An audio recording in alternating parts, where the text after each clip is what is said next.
រឿងកូនក្រពើនិងព្រះនាងទឹកនៅសម័យបុរាណនៅក្នុងព្រៃភ្នំសមុទ្រដ៏ធំមួយមានម្ដាយក្រពើមួយបានសម្រាលកូនក្រពើចំនួនច្រើនក្នុងចំណោមកូនទាំងនោះមានកូនមួយមានរាងកាយខុសប្រក្រតីមិនស្រដៀងដូចកូនផ្សេងកូននោះមានសាច់ស្ដើងពណ៌សខ្ចីមិនអាចហែលទឹកឆាប់ដូចគេបានទេកូនក្រពើនោះតែងតែត្រូវកូនផ្សេងចំអកសើចហៅថាក្រពើអន់ប៉ុន្តែឪពុកម្ដាយក៏នៅតែស្រឡាញ់ហើយខំឲ្យអាហារគ្រប់ពេលកូនក្រពើមានចិត្តស្អាតមិនចូលចិត្តប្រយុទ្ធឬលេបទៀនសត្វផ្សេងវាមិនស្រឡាញ់សត្វទេតែងតែចូលចិត្តផ្លែឈើនិងផ្កានៅច្រាំងទន្លេ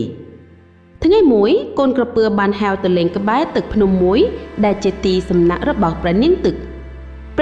គឺជាអាទិទេពក្ដីមេត្តាមានសម្រស់ស្អាតដើមកំណើតពីទឹកភ្នំសមត្ថភាពអាចផ្លាស់ប្ដូរទឹកឲ្យមានសុភមង្គលដល់សត្វនិងមនុស្សព្រះនាងបានឃើញកូនក្រពើពណ៌សកំពុងអង្គុយម្នាក់ឯងនាងបានសួរហេតុអ្វីកូនត្រូវមកអង្គុយសោកស្ដាយនៅទីនេះកូនក្រពើឆ្លើយជាចិត្តស្មោះថាខ្ញុំខុសពីគេខ្ញុំមិនអាចប្រយុទ្ធឬហែលចាប់ដោយកូនក្រពើផ្សេងបានទេខ្ញុំចូលចិត្តតែផ្កានិងទឹកស្អាតមិត្តចំអកថាខ្ញុំគ្មានប្រយោជន៍ព្រះនាងទឹកបានញញឹមហើយនិយាយថាកុំភ័យទេកូនមនុស្សឬសត្វមិនសុទ្ធសឹងតែត្រូវមានកម្លាំងនោះទេអ្វីដែលមានតម្លៃគឺចិត្តសុទ្ធនិងក្តីមេត្តាព្រះនាងនឹងផ្ដល់អំណោយមួយឲ្យកូននាងបានលាងទឹកស្នេហាជាមួយមន្តស្នេហាដោយដៃទឹកនោះភ្លាមបានបញ្ចេញពន្លឺហើយបន្តិចម្ដងកូនក្រពើបានផ្លាស់ប្ដូរខ្លួនវាคล้ายជាក្រពើពណ៌សចែងចាំងដែលមានពន្លឺចេញពីរាងកាយព្រះនាងទឹកបានប្រកាសថាចាប់ពីថ្ងៃនេះទៅកូននឹងคล้ายជាការពារទឹកនៅទីណាមានកូននោះទឹកនឹងស្អាតសត្វនិងមនុស្សនឹងរស់រីករាយកូនក្រពើរីករាយយ៉ាងខ្លាំងហើយត្រឡប់ទៅក្រុមគ្រួសារវាពេលឃើញកូនវិលត្រឡប់មកវិញជាក្រពើពណ៌សភ្លឺចាំងហើយចាប់ផ្ដើមគោរពចាប់ពីថ្ងៃនោះមកកូនក្រពើពណ៌សបានក្លាយជារូបសញ្ញានៃសេចក្តីស្រឡាញ់ក្តីមេត្តានិងសុភមង្គលតាំងពីនោះរឿងព្រេងនេះធ្វើបានអ្នកចាស់ប្រាប់ដល់កូនចៅថាកម្លាំងមិនមែនជារឿងសំខាន់ជាងគេទេប៉ុន្តែចិត្តស្អាតនិងក្តីមេត្តាគឺជាអំណោយដ៏មានតម្លៃ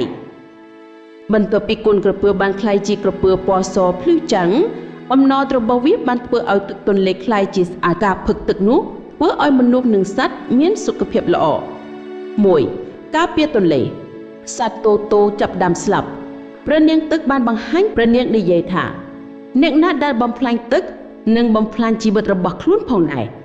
ត្រូវរក្សាទឹកឲ្យស្អាតដើម្បីឲ្យមានជីវិតមនុស្សបានភ័យហើយសុំទោសចំពោះក្រពើពណ៌សចាប់ពីពេលនោះមកមនុស្សនៅក្បែរទន្លេបានចេះថែរក្សាធម្មជាតិក្រោយមកមានមហាក្សត្រមកចង់យកទន្លេទៅធ្វើជាទឹកសម្រាប់ទីហ៊ានដោយគ្មានការគោរពដល់ព្រះនាងទឹកព្រះនាងព្រួយចិត្តហើយប្រាប់កូនក្រពើពណ៌សថាកូនត្រូវការពារទន្លេនេះបើទន្លេបាត់សត្វមនុស្សនឹងទាំងអស់គ្នាឈឺចាប់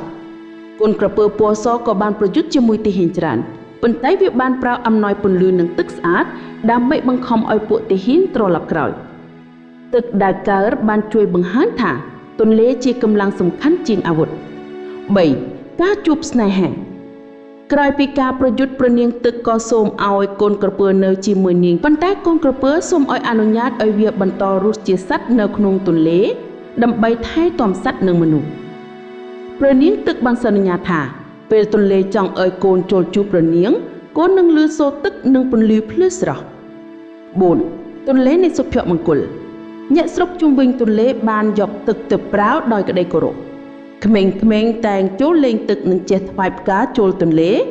ពេលទឹករលកភ្លឺពន្លឺពណ៌សពួកគេនិយាយថាក្រពើពណ៌សកំពុងញញឹមសប្បាយមួយថ្ងៃមានអរិយអង្គព្រាយដែលរស់នៅលើភ្នំធ្លាប់បានអង្គុយស៊ីសេះនិងសត្វព្រៃពេលវាឮថាទន្លេមានទឹកស្អាតនិងក្រពើពណ៌សជាការពារវាបានក្លាយជាកំហឹងហើយឈានចូលមកចង់ស៊ីក្រពើពណ៌សប៉ុន្តែព្រះនាងទឹកបានបង្ហាញតួហើយនិយាយថាកម្លាំងកាចសាហាវមិនអាចឈ្នះចិត្តស្អាតនិងសេចក្តីមេត្តាបានទេព្រះនាងបានបោះទឹកអំណោយទៅលើអរិយទឹកនោះបានផ្លាស់ប្ដូរវាជាថ្មឈរនៅក្បែរទន្លេដោយហេតុហើយអ្នកស្រុកតែងនិយាយថាថ្មដែលឈរនៅលើទន្លេ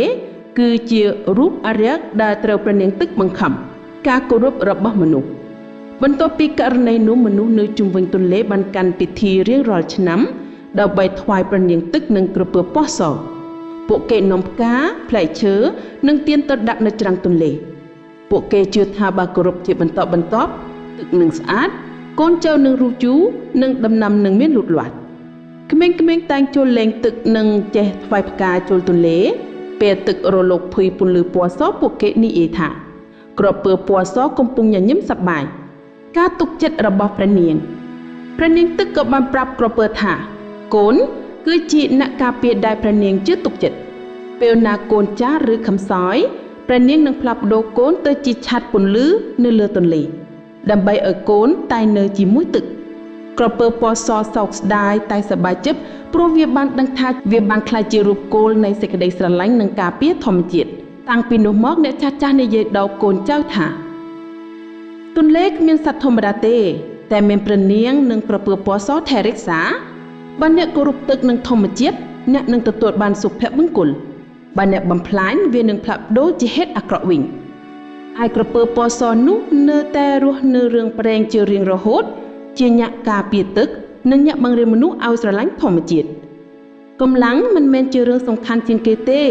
តែចិត្តស្អាតនិងក្តីមេត្តាគឺជាអំណោយដ៏មានតម្លៃអ្នកណាដែលថែរក្សាទឹកនិងធម្មជាតិគឺថែរក្សាជីវិតរបស់ខ្លួនផងដែរ